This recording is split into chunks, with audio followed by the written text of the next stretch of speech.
Welcome to Keep the Faith Ministry News. In less than an hour, the nearly 2,000 acres of corn and soybeans that Corey Hilbo and his family farm near Slater were flattened.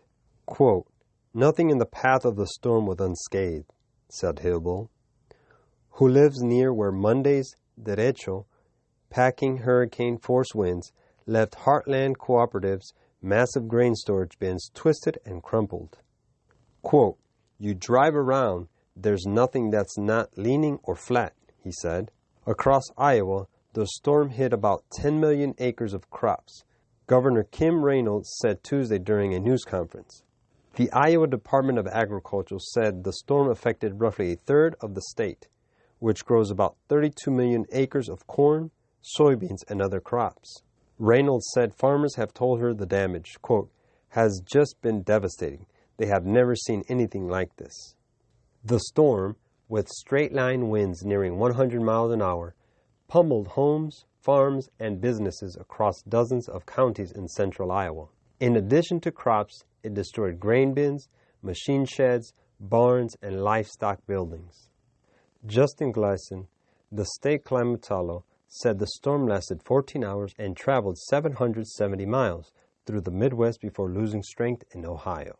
Joining Gleason on a call with reporters was Iowa Agriculture Secretary Mike Naig, who said elevators in the state have lost storage for, quote, "tens of millions of bushels," and that the capacity farmers lost amounts to millions of bushels more.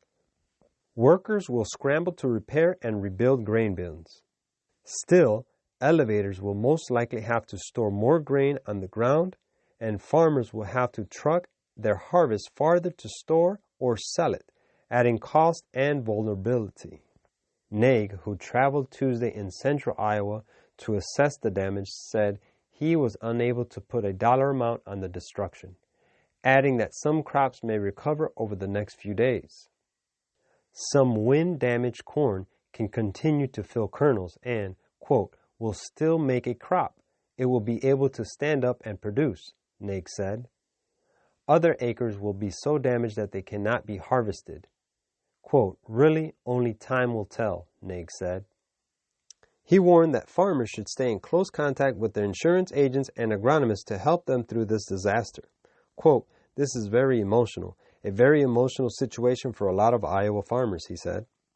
It's been a tough few years for growers, who have struggled with trade wars, reduced exports, and low prices.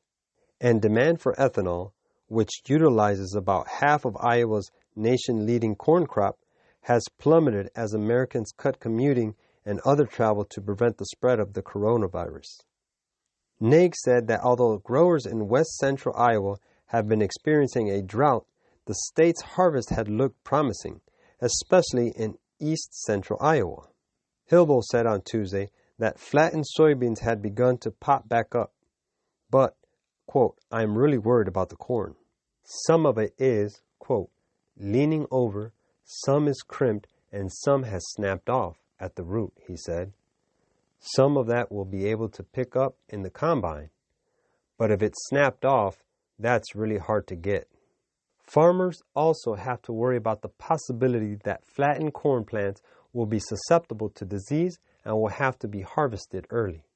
Quote, "We were extremely dry, but I thought we had good potential for yield," Hilbo said.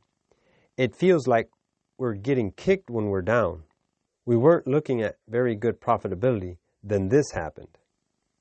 Near Toledo in eastern Iowa, Kevin Cooper said his family's 100-year-old barn was leveled. Quote, "We can't rebuild it," said Cooper, an agriculture teacher in the Story County, city of Nevada for 32 years. His brother's machine shed was ripped off its foundation and blown into a nearby soybean field. Hilbo, 32, who also raises pigs, hopes his family gets electricity back soon. But until power is restored, he has a generator to help cool, feed, and water baby pigs that are coming this week. Quote, "Everybody is safe. Everything else we can fix or rebuild," he said.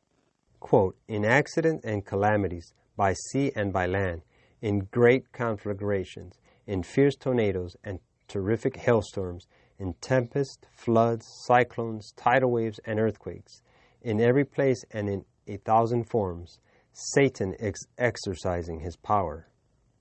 He sweeps away the ripening harvest, and famine and distress follow. He imparts to the air a deadly taint, and thousands perish by the pestilence.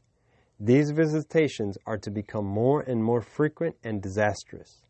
Destruction will be upon both man and beast. Great Controversy, page 589. This is Keep the Faith Ministry News. Thank you for watching.